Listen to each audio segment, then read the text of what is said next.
Pat. And I'm Renita. Welcome to God, Grace, And Ghana. and Ghana. Okay, so this video we're just gonna sit here and just really talk to you and invite you in as a family and kind of show you and talk to you about the process it was for us to make a decision. A, to leave the United States and go to Ghana. B, to get it set up, which is our homestead and where we're gonna go, the land, that little process.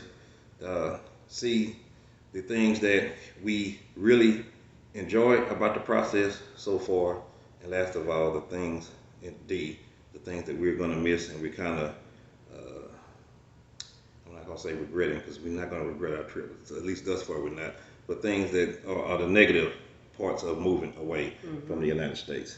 So let's again talk about, first of all, the process which led us to moving from the United States, Houston, Texas, exactly, to Ghana. And let's go. The first thing is prayer. We prayed about it, and we looked at the climate that the United States is in right now. At this time, it's a very divided country. It is a very tumultuous country right now, and there are people on both sides of the fence. When I say the fence, the left, the right, Christians, non-Christians, all across the gamut, racial. It's just a very divided nation right now. But it's stressful. It's stressful to live here now. Before all this happened, you would think, everything was better. With this human in office, everybody's true colors are coming out, and you realize that it wasn't better. People were just keeping it inside and probably talking about it in the privacy of their home or their little group. So yeah, a change, it hasn't changed. It's still the same. Basically, people have been emboldened because the president has emboldened them, and we like it. We don't like what's been said and done, but we like the fact that people are coming out and showing us their true colors. I'd rather have a person in my face and let me know that they don't like me than to talk about me behind my back and act like they like me in prison. No, show me who you are.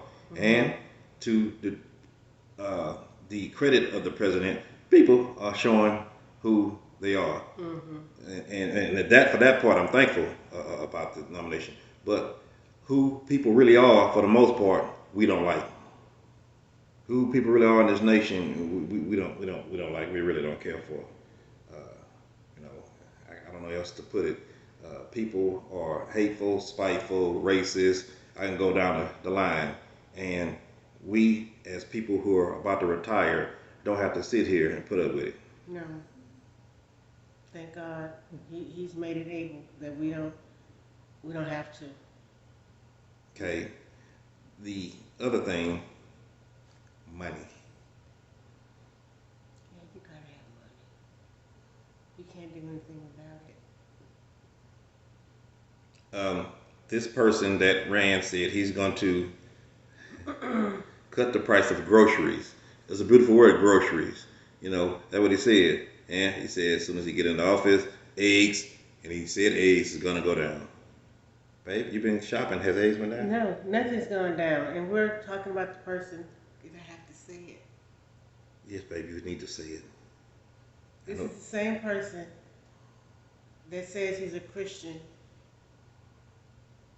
And he says, oh boy, here we go. 2 Corinthians. He's not very smart. Okay, that can stay. Anyway, yes, I lost my spot now. We're talking about money. Oh yes, money. Yes, yes. With all the tariffs and things that he's doing, hurting everybody. Yes, it's hurting everybody, and the economy is hurting. And a lot of businesses want to move from America because they'll be better off in foreign countries trying to get the workforce and make the products for a better price. And then he comes and says, if you move, then I'm going to slap a tariff on you. The company, so it's like holding them hostage. Well, you're making product hard for them to get from China and all these other places, to make a reasonable product at a reasonable price. So they say, well, we'll just get up and move. And then now you say, if you move, then I'm going to put tariffs. So to, that's like a gangster move. That's like holding you hostage. Yeah. Pay my rate or else. I mean, I don't know how to put it. The farmers, they are deporting all these people, all these workers, all these people who are, in my opinion, the backbone of America, backbone of American labor, the backbone of crops, backbone of streets, backbone of housing, backbone of a lot of industries. If you deport them, then his idea is, well, we have more jobs for Americans. But the fact is, most Americans, now these jobs are open, and a lot of Americans are still not doing these jobs. Mm-hmm. So, are you really making room for Americans to do these jobs? No. What you did is basically cut your foot off, and now you're limping around and wondering what happened because you are deporting the backbone of American labor. Yeah. So this move isn't easy for us. Um, we have our families here. We know no one in Africa, but this move is a move we have to do, um, and we want our family to get on board, even if they don't come to Africa. And we want them to get on board to move. We have to make this move. We didn't want to move. We have to move. We don't have a choice. Uh, we serve God, and this is not the place for us. Um, what did it for me was this person getting in office. That was the cherry on top. And I was just like, yep, okay, I'm done. But leaving my children, my grandbabies, it's not easy. That's not easy at all. And my sisters, those that know me, me and my sisters, man, it's hard. But again, it's something we have to do. And then Patrick's leaving his family too. Well, I'm gonna say that the wickedness of this world is so apparent. We are servants of the Most High God, and we are believers who have a serious relationship with Him. I don't know if everybody knows what I mean by serious, but if you do, you probably understand where I'm coming from. And because of that fact, I see the writing on the wall. I hope you do too, of what the state of America is, this capitalist society. And because of that, we prayed about it. I look in Revelations. I see the things that Revelation talks about. I see the nations that are going to be judged, and that's what my wife means by we have to get up out of here. We do. Now, my family, leaving them, it's going to be hard. My grandchildren, leaving them, it's going to be excruciating. My children, uh, yes, that's it's gonna be hard. But there are things that you have to do. I guess it was hard for Abram to leave his country and go to a foreign land as well. I guess it was hard for a lot of these people in the scriptures to do a lot of things. But at some point, you have to follow the guidance of the Holy Spirit, and that's what we are going to do. Not trying to do, going to do to the best of our ability. So my wife is just letting you know this was not done. This decision was not done just haphazardly. This is very difficult. Mm-hmm. Now, that being said, we do believe that we are going to enjoy our stay in Ghana. We believe that God is trying to bless us, not curse us. And hopefully, we will be a bridge for others to do the same. We are praying that the ministry of this video, this channel, is going to be a bridge for others to do the same and realize that the American so-called dream and the so-called third world countries elsewhere are not what it's cracked up to be and is painted here in America. We think it is a illusion that they have painted to keep people trapped in this system of capitalism. Yeah, well, let me just tell you guys a little part of our story. Um, we were planning on staying here and retiring here. We purchased land here to have another home built to be next to our grandchildren. But blocks kept coming up. There's always something to keep us from doing what we needed to do. We put our home on the market, and it's a beautiful home, and nothing was panning out, you know. And we've been on this what, over 2 years? Well, we had a year to wait because we couldn't sell it. Well, that was, you know, again, stuff was coming up because we were dealing with that other person who was evil. Um, she was evil, but it worked in our favor because again, God didn't want us to build here. He did not want us to build here, and It's true. yeah, so all these blocks were coming up and just stopping us from doing what we wanted to do. And it was just God saying, no, that's not what I want you to do. That's not the plan that I have for you.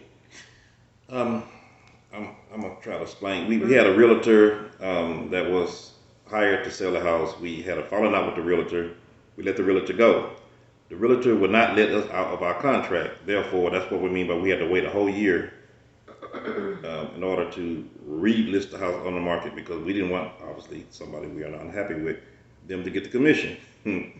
And they wouldn't let us out the contract, so you know, so it was like holding us hostage for a year, and that's what happened. So that's part of the 2 years. I don't think the house was sitting 2 years on the market. But again, that's part of God's plan. He didn't want us to leave, you know, sell the house just yet. You know, everything is done in His time. You know, so I'm just excited for our next chapter. I am as well. We just wanted to kind of take you along, you know, I wouldn't say physically, verbally on the journey that we are on with us.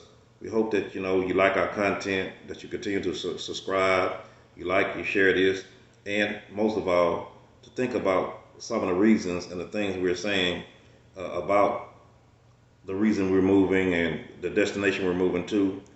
And we keep emphasizing, and I'm going to say it again, you don't have to move to Ghana, you don't have to move to Africa, but we really think that you should consider moving from America, especially if you're a retirement age.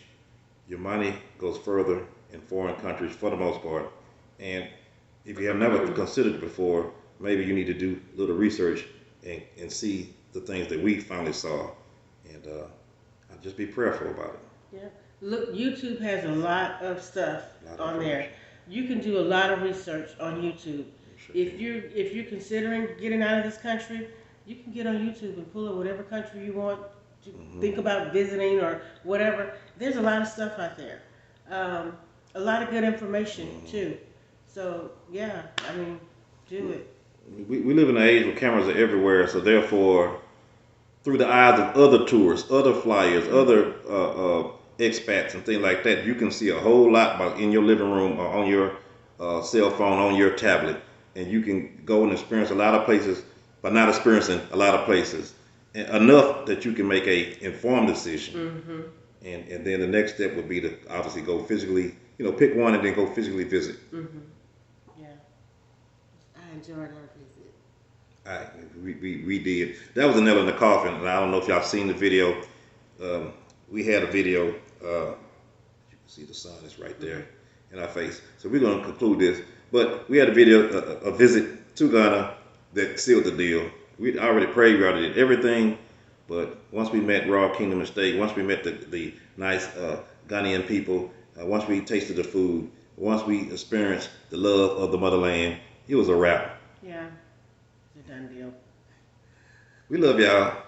I'm Pat. And I'm Renita. Bye. Bye.